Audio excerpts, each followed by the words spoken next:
Ang tiyong may malagang balbas ay nagpakawala ng kanyang lakas, ngunit naharangan ito sa harap ng babae. Hindi maitago ng babae ang kanyang pagkagulat, nanlaki ang mga mata habang matalim siyang tinitingnan. Ikaw, sigaw ng tiyo, na parang nababaliw sa galit, bakit mo ako pinigilan? Nagalit siya dahil ang kanyang malakas na atake ay hindi tumama sa taong kinamumuhian niya.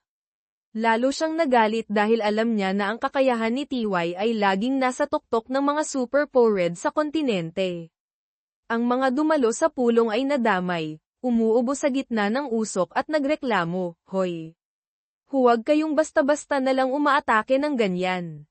Ang pagpupulong ng Heavenly Talents, Prodigies, ay tinitipon ang mga pinakamalalakas sa mundo ngayon. Ang tagapangasiwa, na ayaw masira ang lugar dahil sa labanan ng dalawang may malaking ego, ay mahinang nagtanong, "Ano ang ibig mong sabihin kanina?" Sumulyap si sa paligid, at nang makitang wala nang aatake pa, saka siya sumagot, "Sa pagkakataong ito, ang pag-atake ng banal na puno ay hindi lang para sa kanyang sarili. Umaasa siya na mapapanatili ninyo ng maayos ang inyong lakas, at hindi ito masasayang sa walang kabuluhang pakikipaglaban sa kanya na ikamamatay ninyo." Bahagyang kumunat ang magandang kilay ni habang tinitingnan ng diretso ang mga nasa harap niya. Inuulit, sa hinaharap, darating ang araw na kakailanganin kayo. Ang sinabi ni ay ikinagulat ng lahat ng naroroon. Maituturing itong isang nakakagulat na balita. Hindi dahil sa ideyang ang banal na puno ay nakatataas sa sangkatauhan dahil sa kanilang paningin, ang Diyos na Willow ay talagang isa sa mga pinakamalakas na puwersa na kayang pumuksa sa sangkatauhan anumang oras. Isang super powered na mukhang monghe ang mahinahong nagtanong, "Ganoon kalakas ang kakaibang puno, pero darating ang panahong kakailanganin niya kami. Ano ba talaga ang binabalak ninyo?" Yumuko si at bahagyang ngumiti, na para bang alam niyang itatanong ito. Ngunit hindi siya sumagot, sinabi lang niya ng simple, na iparating ko na ang mensahe. Kung anong gagawin ninyo, kayo na ang magpasya. Aalis na sana siya nang biglang tumawag ang babaeng may kulay rosas na buhok, "Sandali. Sandali lang. Ako si. Magkasama tayo dati sa isang military zone." Ang pagsusumamo ni ay lalong nagpa-alerto kay. Sumulyap lang siya sa likuran, hindi lumingon. Binigyan niya ito ng 3 segundo para magtanong. Hindi niya inaasahang maririnig ang tanong, "Bakit mo kami kailangang pagtaksilan at sumali sa?" Napakawalang kwentang tanong. Hindi nag-aksaya ng panahon si para magpaliwanag. Pumasok siya sa space-time portal na kabubukas lang niya, nag-iwan lang ng isang pangungusap, "Isipin mo, bago naglaho sa harap ng buong conference. Kahit gaano karami ang super powered, hindi nila mapigilan ang babae na dumating at umalis kung kailan niya gusto." Tahimik na nakatingin ang buong silid pulungan, tanging ang kaunting alikabok mula kanina ang lumulutang.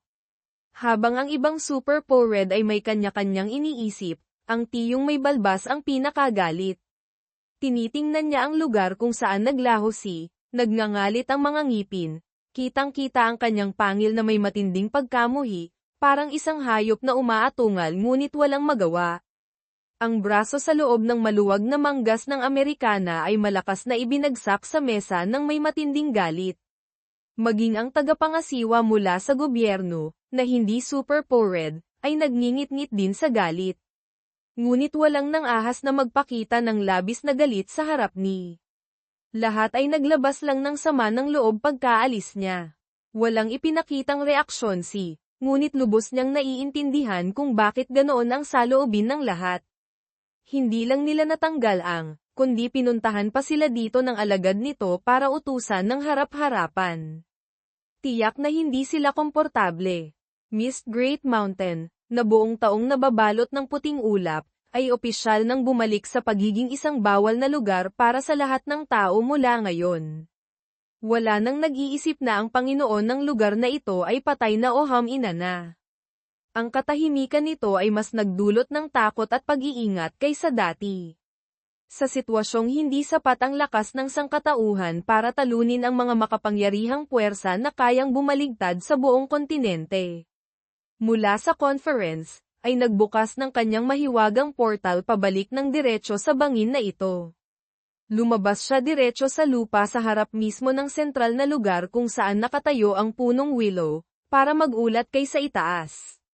Banal na puno, naiparating ko na po ang inyong mensahe. Nang makita niya, ang pagdating ng babae, alam niyang natapos na ang misyon. Nakaramdam siya ng ginhawa. Puno rin siya ng pagpupuri, magaling ang ginawa mo. Ang gumagamit na nakakuha ng kapangyarihan sa espasyo ay talagang napakakumbinyente sa trabaho. Paalala sa lahat, noong una, ang kakayahan lang ni ay ang paghiwalayin ang kanyang kaluluwa para mag-obserba o mag-transform para lumaban sa hindi kalaywang distansya. Ngunit mabilis siyang napapagod dito. Mula nang makuha niya ang space-time power, kaya na niyang magbukas ng space-time portal para dumiretso sa mga lugar na gusto niyang puntahan, napakakumbinyente para sa paghahatid ng mga mensahe ng banal na puno sa ibang mga puwersa nang hindi nasasayang ang oras sa paglalakbay. Siya ay nagsalita muli, may isa pang bagay na kailangan mong lakarin. Pumunta ka sa Ten Nation Alliance, kailangan niya ang iyong tulong. Hindi nagtanong si kung anong bagay iyon, marahan lang siyang sumagot ng opo, sa harap ng banal na puno at agad na umalis. Naiwang mag-isa sina nag-iisip. Bagamat sa nakalipas na 3 taon ay pinalampas niya ang pinakamagandang pagkakataon para masakop ang Ten Nation Alliance, simula ngayon ay hindi na niya ito palalampasin pa. Ang lahat ng kilos nang ay nagpahayag na sa buong mundo ng kanyang malakas at tiyak na pagbabalik. Ang Ten Nation Alliance ay itinayo malapit sa disyerto, kung saan bihira ang ulan buong taon at laging maaliwalas ang kalangitan. Dahil si ay lumitaw na halos 100 kabanata na ang nakalipas, hayaan ninyong ipaalala ko sa inyo, siya ay isa sa 3 banal na babaeng bala Holy Religion at siya rin ang sugo ng Ten Nation Alliance. Noong nakaraan, si ay ipinadala ni para supulan ang Ten Nation Alliance, at sinamantala na rin niya ang pagkakataong dakpin si para sa kanyang Panginoon para sa isang blood contract. Dahil ang Bala Religion ay isang sekta na maraming misteryo, maging ang Federation ay may kaunting pag-iingat dito. Isang tagapagsilbi ang lumapit sa likuran at magalang na nagsabi, "Handa na po ang lahat. Dapat na po kayong pumasok." Lumingon siya at bahagyang tumango, hindi nagsasalita. Ang kanyang mga mata ngayon ay mas may buhay na kumpara noong simula ni ang blood contract, kung kailan sunod sa Niren lang siya, walang kaluluwa at walang malay.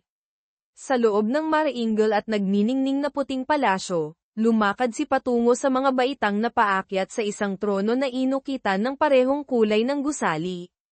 Sa harap niya ay 2 hanay ng mga tagapagsilbi na tahimik na naghihintay ng utos. Ngunit ang mga mata ni, mula simula hanggang dulo, ay nakatingin lamang sa nasa itaas. Ang kanyang mga mata ay hindi nagpapakita ng saya, lungkot, o galit, simple lang itong matalim, naghihintay na unang magsalita ang nasa itaas. Medyo exaggerated, kung tawaging trono.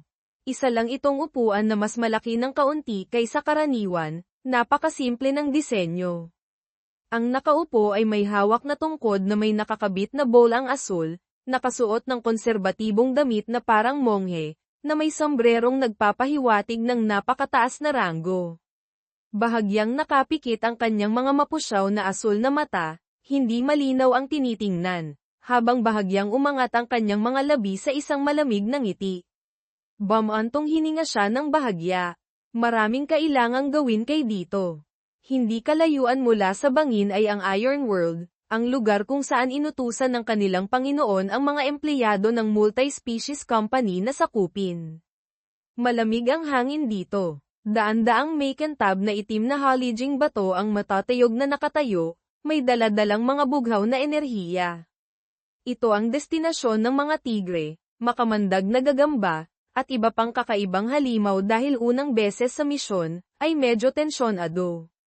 Kahit nakasakay na siya sa likod ng tigre, mula nang pumasok sa lugar na ito, nakaalerto siya ng higit pa sa karaniwan.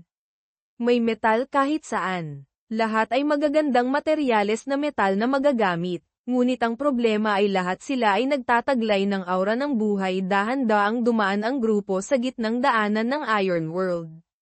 Tumingala tinitingnan ang mga higanteng haligi ng metal, iniisip, natutulog pa sila ngayon, ngunit kapag nagising sila, ang laki ng kanilang mabubuong anyo ay magiging sobrang nakakatakot. Bumulong siya, kung hindi naman sa walang kakayahan ang Federation na atakihin ang lugar na ito. Tutal, ito ang mga materyales na metal na nagdedetermina sa lakas ng Federation. Kung masakop ng multi-species company ang lugar na ito, tiyak na mapapasuko nito ang Federation ng mga bansa.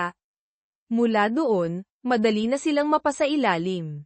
Ang Iron World ay napakalawak, may mga lugar na nagtitipon para bumuo ng isang malaking bundok na malabo sa gitna ng hamog. Kung hahayaan ang isang batang walang gaanong karanasan tulad ni Tiu Lam kasama ang ibang mga bata na kumilos ng mag-isa, baka hindi nila kaya. Kaya naman nandoon din si Tan Cung, nakatayo sa kabilang dulo ng lugar na ito, malalim ang iniisip. May hawak siyang isang piraso ng metal sa kamay, tahimik na sinusuri ito. Ito ang life metal. Sa ibaba, sumusunod sa utos ng pinuno, tahimik na pumasok ng mas malalim ang grupo ng mga tigre sa teritoryo ng Iron World. Tahimik silang sumusunod sa linya, ngunit naalarma pa rin nila ang mga matagal nang naninirahan dito. Ang mga ito ay napaka-updated pa sa balita.